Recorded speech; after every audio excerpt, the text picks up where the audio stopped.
আমরা গ্রামের মাঝখানে বসেছিলাম, ঠিক আছে। সেখানে দেখার পর একটা যেভাবে হেলিকপ্টার আছে একটা আওয়াজ ভনভন করে আসে, সেই আওয়াজটা দেখে একটা কালো মতন বেশ চক্রর মতন ঘুরে ঘুরে মহাকাশ থেকে আমাদের পড়তে দেখা যায়।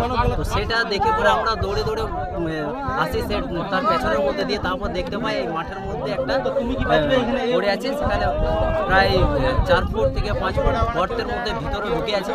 এখনও সেই জিনিসটা কি তা আমরা এখনো পর্যন্ত জানতে পারি না। তাই আমরা প্রশাসনকে ফোন করেছিলাম, সেই প্রশাসন এখনো এসছে, তারা দেখি এখনো পর্যন্ত তারা কি ব্যবস্থা করে এটা জিনিসটা জানার জন্য। তাই এখানে আমরা দেখতে পাচ্ছি এখনো আমাদের মিহিরবাবু এসছেন জামুরিয়া থানার, ওনাকে আমরা ইনফর্ম করেছিলাম প্রথমে। মানে কি বোর্ডে কি এখন বুঝতে পারলে কিছু? না, সেটা আমরা বুঝতে পারিনি। একটা কালো চক্রের মতন ছিল, মহাকাশ থেকে বেশ দেখলাম পড়তে পারছি। মানে এই ঘটনার পর কতটা আতঙ্কে আছেন আপনারা? আমরা তো আতঙ্কে আছে। এর আগে আমরা শুনলাম যে আরও আশেপাশে গ্রামে আরও দু একটা পড়েছে, এটা সম্পর্কে আমরা শুনেছি, জাস্ট আমরা ওখানে যাইনি সেটা নিয়ে তদন্ত করি।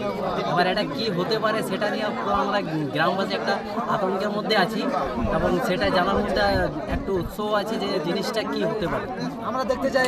আপনার আজকে ঠিক ওই 8:50 থেকে 8:55 হঠাৎ করে একটা আমরা মানে আওয়াজ পাই। আওয়াজ বলতে ঠিক যেন সেই হেলিকপ্টারের ইয়ের মতো আওয়াজ, এবং আমরা সঙ্গে সঙ্গে ছুটে আসি। আওয়াজ শুনে পরে মাটি একদম কেঁপে উঠলো। নিয়ে এসে আমরা দেখতে পাচ্ছি চারিদিকে এই জায়গাটা পুরো ধোঁয়া হয়ে গেছিলো। নিয়ে দেখলাম যে এই যে বাড়িটা রয়েছে, এই বাড়িটার দোতলার একটা অংশ, ওই অ্যাডভেস্টের অংশ, টালির অংশ ভেঙে গেছে। আর এই এইখানে প্রায় আপনার 3 ফুট মতো একটা গর্ত হয়ে গেছে আর কি। এইখানে আমাদের একটা মানে মেয়ে, যার বয়স হচ্ছে 18 বছর বয়স, তার চোটঘাট লাগে, প্রায় গায়ে ফসকা ফসকা পড়ে যায়। আমরা এখানে সামনের যে স্বাস্থ্যকেন্দ্র রয়েছে আর কি, সেখানে পাঠিয়েছি আর কি, সে তার ট্রিটমেন্ট চলছে।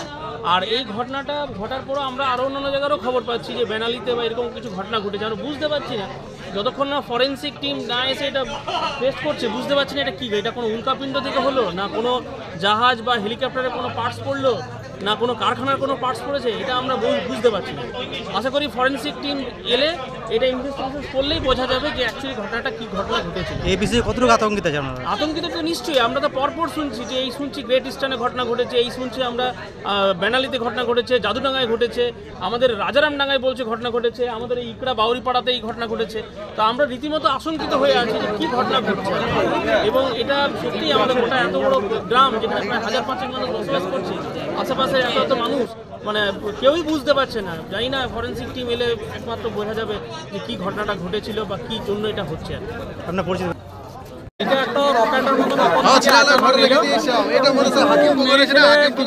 সবারই নজরও পড়ল, যারা সবাই হাল্লা করে উঠলো চিৎকার যে এটা রকেট বেটে না এরোপ্লেন বেটে, বুঝতে পারা গেল না। তো এসে বোধ এখানে আচানক ঢুকে গেলো মাটির তলে, ইন্টারভিউ ব্লাস্টার হইলো, বুঝলেন তো। তো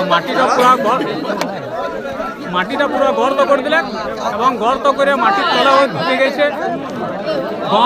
করে একটা কীরকম শব্দ উঠছে, যার জন্য সব পাবলিক সবাই ভেঙে, গ্রামের আশেপাশে সব গ্রামগুলো এসে এখানে ভেঙে পড়েছে যে এটা কী বেটে দুর্ঘটনা হইতে পারে। যার জন্য আমাদের অনুরোধ একটা যে যদি কোনো পুলিশ প্রশাসন এসে পারে, গ্রামের লোক নেতারা এসে পারে, যদি এটা কোনো ব্যবস্থা করে তো ভবিষ্যতে কালের জন্য সবাই সুরক্ষিত হয়ে যায়, আর কিছু না, বুঝলেন তো। কি বটে মনে হচ্ছে এটা আচানক মনে হচ্ছে যে রকেটের মতন তো লাগলো, যেসব পুরো মাটিটা গর্ত করি সে রকেটের মতনই লাগলো, যে রকেটেই বেটে আমাদের মনে হচ্ছে।